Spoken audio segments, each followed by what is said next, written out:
Hello, I'm H.G. Tudor. One of the questions I often get asked is this: is narcissism on the increase? Well, as a sheer matter of numbers, the answer to that has to be yes, because there are simply going to be more people on the planet.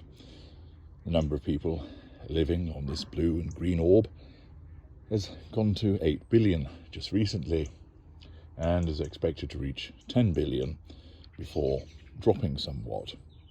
And therefore, it follows that simply through population increase, there are going to be more narcissists on the planet. But the question about whether there are more narcissists requires more examination. What about the proportion? Well, as it stands, anecdotally, I have explained on many occasions that I see that it stands at around 1 in 6 people are of my kind.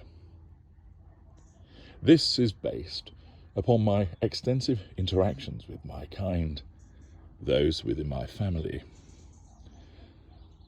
those that I have dealt with through my social and commercial contacts, those that I know about in social groups, those that I've seen in my day-to-day activities. And whilst, of course, no formal survey exists to determine the amount of narcissists there are, the many years that I have spent dealing with my kind and the depth and breadth of experience that I have had of my kind would suggest that this number is reliable. I see that this proportion is going to increase. This is because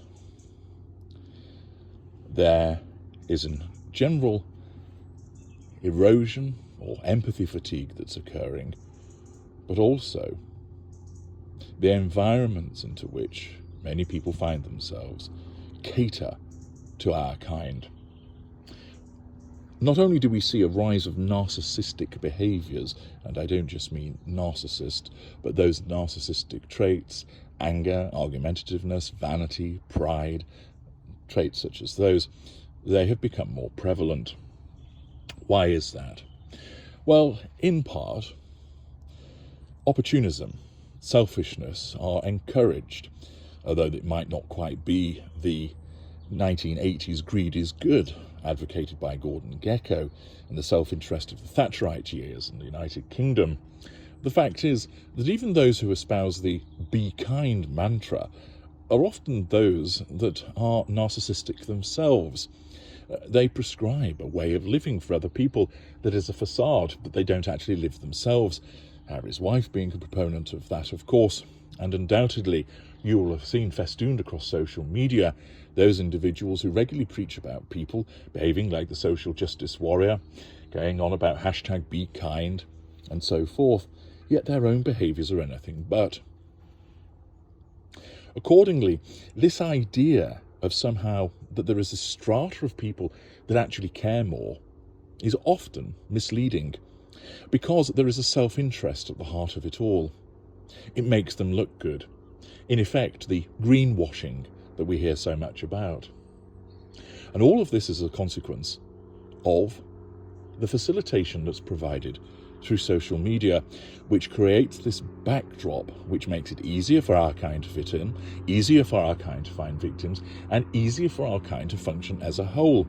It starts to create a more selfish and self-absorbed backdrop, which means that while social media of itself isn't going to make a narcissist, it means that the behaviours that are associated with it become more of the norm, and therefore that percolates into the creation of people in a way, for instance, as you know, how a narcissist is made, and you can watch my excellent video about that topic to gain more detail. I talk about the genetic predisposition and lack of control environment.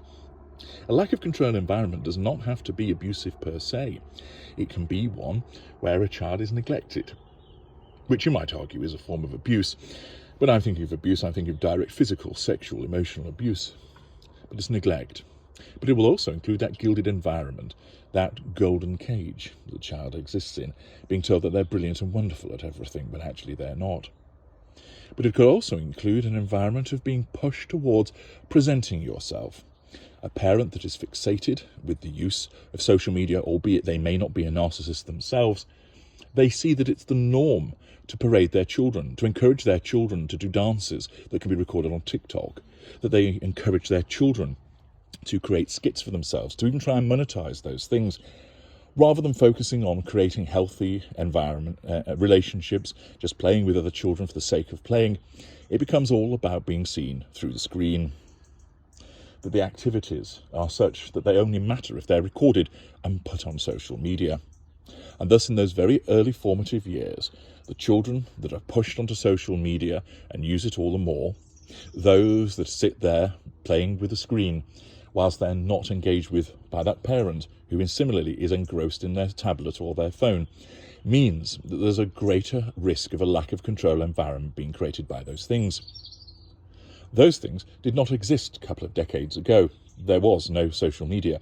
There was no smartphone that a child would sit with, or that a parent would be too preoccupied staring at that screen, ignoring the child who wanted to play, who wanted some attention. And it seems, therefore, to me that these two factors are going to rise in terms of an added lack of control environment. That either children are pushed towards bearing all, in all senses of the word, unfortunately, on social media, that they are taught that that is the way to live your life, that it only matters if it's seen on the screen, that it only matters if it's recorded, that it only matters if it gets likes or follows. And furthermore, the lack of attention that the child is given because of the fixation that the parent has in always being occupied with their screen, their phone. Thus, that creates added lack of control environments, and a lurking genetic predisposition, which may not come from the parent, but further back, means that more narcissists will be created.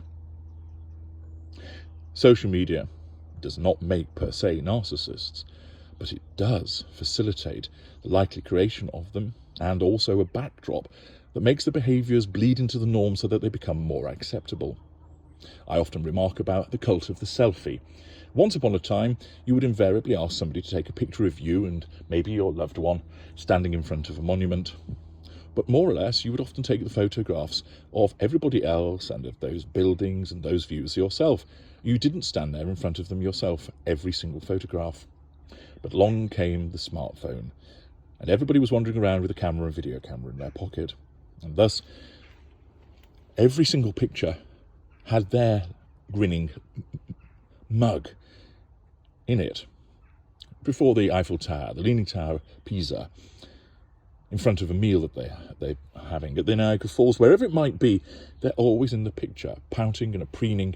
And of course, then came that ridiculous pout trout, the duck face. And of course, who started all of that? The narcissist did, the somatic narcissist in particular, who wanted to be seen. But then the normals and even empathic people looked at it and thought, well, that looks quite good, that looks quite cool. Not all, of course, would think that way, but some would, and therefore they would engage in that also. And thus, what the narcissist created became adopted by more and more people, so that it became a norm for many people that you would ensure that you would put yourself on social media, that you would stand there half naked, that you jiggle your boobs around, that you would stand there preening, that you would use all of these filters to make yourself look more attractive, distorting the reality. Isn't that what the narcissists do? And thus, social media has created this environment which cultivates our kind and allows so many of our behaviours to become the norm, so that we become undetected or less detected. Our numbers are increasing because of these factors. The world is a more selfish place, and for all of those that cry about the creation and maintenance of empathy, very few actually live it. Much is said about it, and often that is done by the narcissists, those mid-range narcissists who think they're empathic but they're not. But the fact is, our numbers are indeed increasing. I'm H.G. Tudor. Thank you for listening.